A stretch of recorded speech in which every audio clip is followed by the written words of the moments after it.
The moment we've all been waiting for. I just picked a random spot. A couple shinies in there.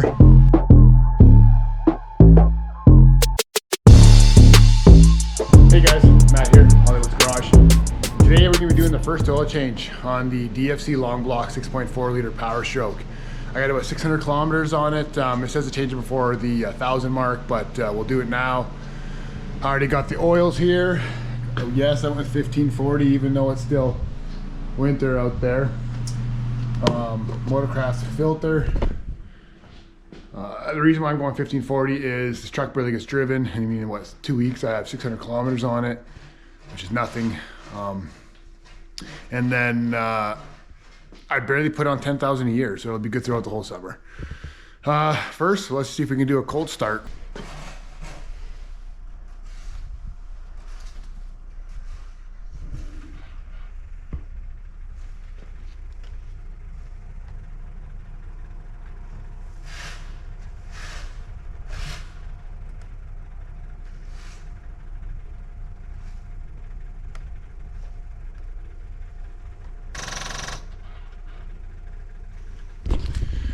Darn, batteries are dead.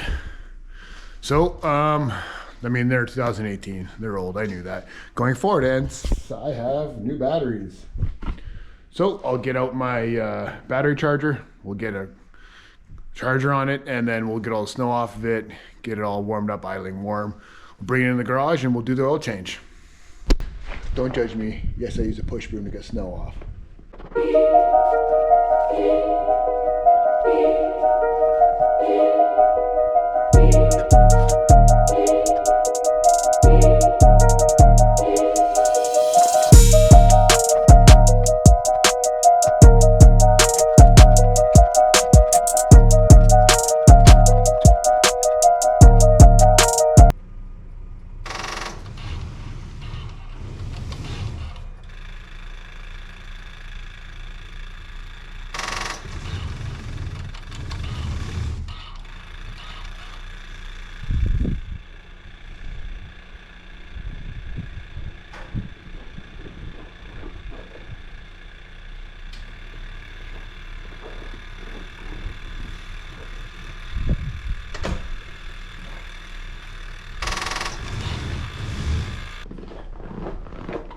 I have it on 60 amp fast charge, so let's give it a couple minutes and we'll try again.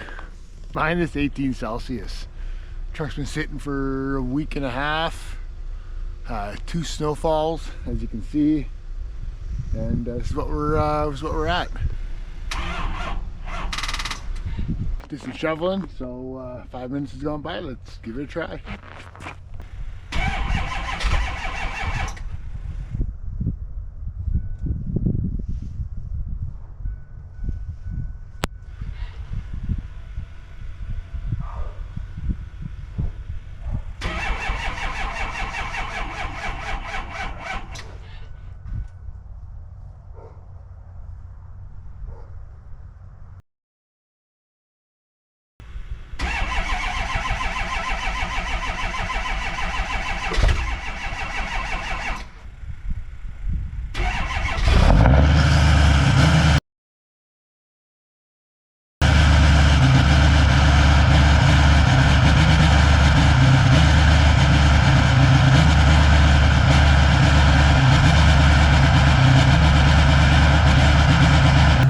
That too much, did it?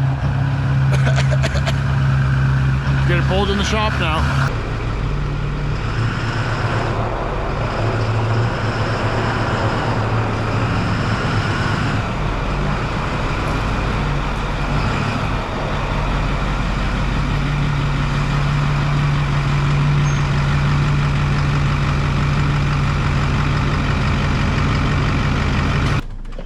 See what we got here for kilometers. 295, 614, and then I should have how many kilometers I put on it. So 471 is what I have on this first oil change on the brand new engine. So we're going to reset that. And then we're gonna see what my temp of my oil is. I won't say. Oh, it was at 134 when I shut it off. Okay, let's go underneath. We'll go underneath. We'll start draining that oil. You know, with 15 liters, you gotta have a couple containers ready because a normal oil container will not catch it all. Just keep that in mind. Okay, we'll drain that and we'll get the first one kind of full and we'll switch it out. Then I'll jump up here. We'll get the oil cap loosened off so that I can get drained too. And we'll go from there. See what we get here. See how much oil can get on my fingers.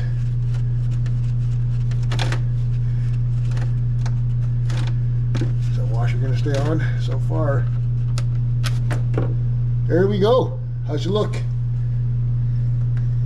Looks good on my end. I don't see any metal yet. But I'll better get down to the container underneath here. She's gonna be full here real quick. This will be 1030 oil is what they put in it. 1030 diesel. Oops, already full.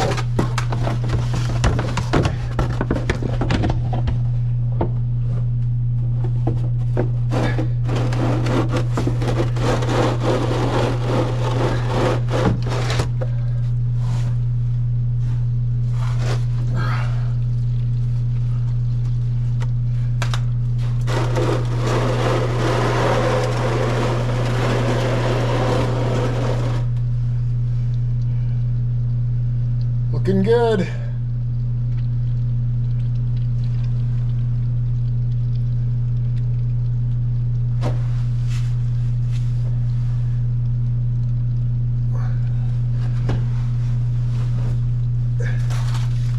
I don't know if you guys can see or not, but the tip is good. It's clean. I don't see any mag chunks on it or anything like that. It's a magnet or not, but I guess we'll test that out here. It's a magnet, a little bit, yeah, it's a magnetic one, and it's clean. Well, that's dribbling. We still have about 3 inches of space in that pan. Let's go up to the top and we'll get that filter opened up. Got myself a big dog here.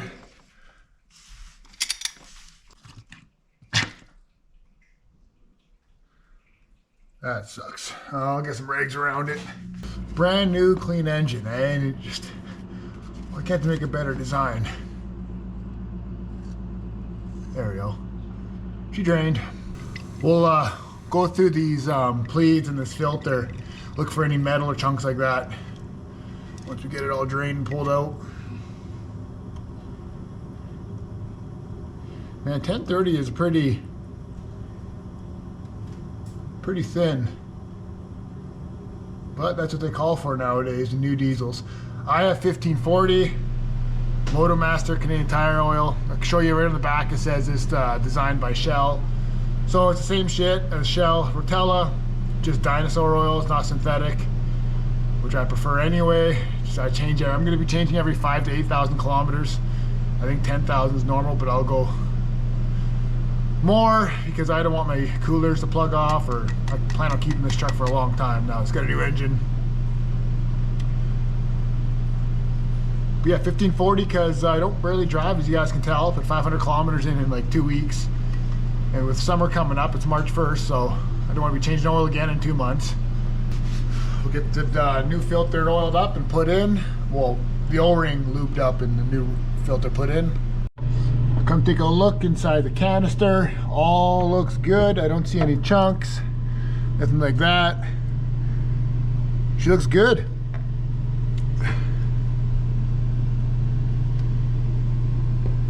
Okay, let's put the new filter in.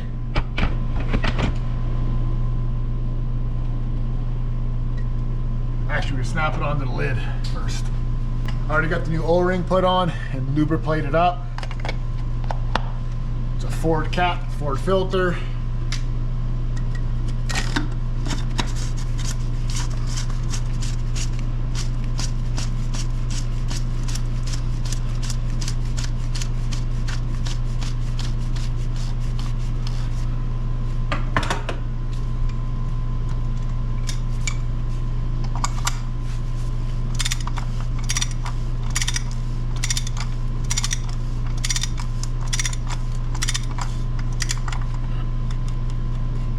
Perfect.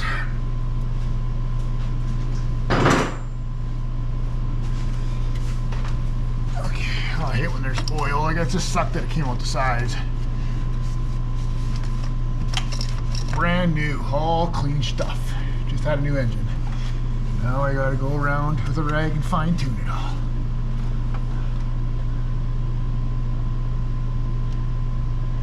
How do you even get down there? Oh, that sucks. It's all the way down there.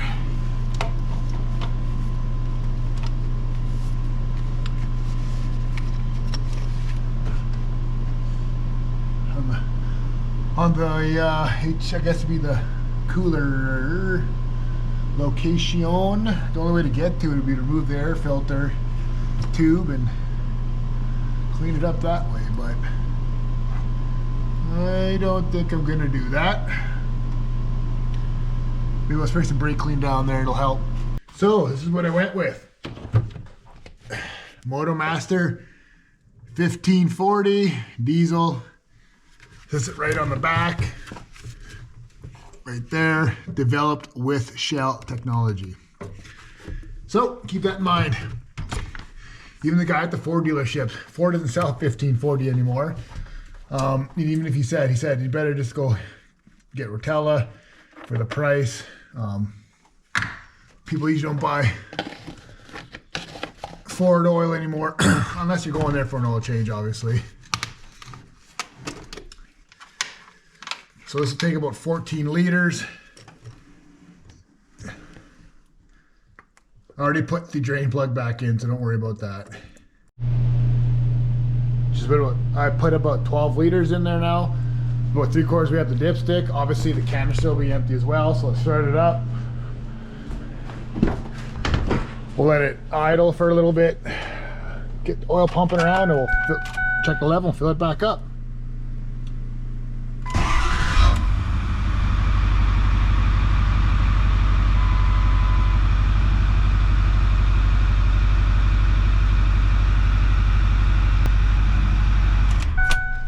There we go. Let's check the level now.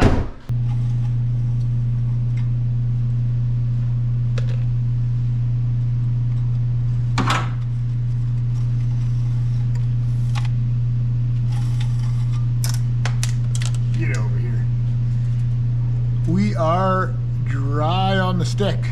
That's how we know we filled up the reservoir and all that. So I'll continue filling it up and we'll check it again. Here we go, let's see what we're at. Perfectly full. We are on the full money mark there, so good to go. Okay, we'll button up here. We'll end up going through that filter next. Let me just button up all this and we'll get to the bench. The moment we've all been waiting for. I just picked a random spot. Couple shinies in there, right on the tip of my finger. Almost dumped my drink. Right there you see one. You're gonna get a little bit after a rebuild or even a brand new engine. It's just stuff you just don't want to see copper. I don't really see any in that one. I'm just guessing here on where to pick. None in that one. Honestly, this is really good. Oh, there's one little piece in that one. See if I can see in there. It's a little piece right at the tip of my finger. Right there. Oh, couple little small pieces in here. Like I said, you're gonna get a few. Try that. This is really well though, it's really good. Not too worried, looks good on my end. So I'll have to just change my batteries since I had that issue there with starting it. I'll change those. I mean, should I record it? Should I? Yeah. I'm not gonna record me changing these batteries. You guys have probably done it a handful of times. Not hard, not tricky, no tricks to it. But I did notice when I was under the truck, I have a coolant leak. And this upper hose, where it slides on and connects to your thermostat housing. I changed those O-rings and all of those when I first got the truck because it leaked. I bought like the O-ring pack from Amazon, no big deal. Didn't leak after that. When I got the truck, I took it into the shop to get the new engine in. They must have snipped that O-ring or snagged it. So there's no point me trying to drain it to see how it looks, just to have it go back in and have the truck sit and wait for another O-ring. Excuse me. So what I'll do is I'll actually look into Napa. They sell the updated hoses with a dual O-ring setup instead of just a single on both ends. I did it on my last 6.4. So it's obviously pricier than just buying an O-ring. But you got the double O-ring, she seals up. And I'll do a video on showing how to take this hose off, this upper hose, without dismantling a bunch of stuff. There's a bit of a secret to it. Not a big deal, no special tools really, just a pick and a screwdriver. And I can show that. Okay guys, that is good. It's good to see that filter is clean. I know some of you were tagging along, new subscribers from my video about the engine. So hopefully that helps with your decision on buying a long block or even a short block at that matter for 6.4 or anything from DFC. They've had some bad reviews lately. They had really good reviews like 5 years ago. Then kind of like everything, new ownership maybe, as a guess, it's just a guess. And maybe things went downhill, and maybe it's just certain people building these engines and these plants, not plants, I guess shops, had a bad batch, and then ever since the negative, they got rid of them. Or they just cheaped out, or cheap parts even, just because nowadays, ever since COVID, everything has been Chinese made and replicated to look like the factory ones. Like, even for example, like, I don't even have it here, I already threw it out. The stock Ford oil filter, right? Everyone knows what it looks like on the front. You can buy that same filter at Amazon for like $30 Canadian. That thing was $80 from Ford. And it looks exactly the same, but obviously it's not. So keep an eye on that. So maybe this would happen with the couple of years with these DFC engines, is they had some cheaper parts come in, even though they were brand name. They had issues just being knockoffs or having quality control issues, right? Quality control has gone down the drain ever since nobody takes ownership anymore for things they say or do. Anyway, that's my rant. If you have any questions, hit me up. We'll see you guys in the next one.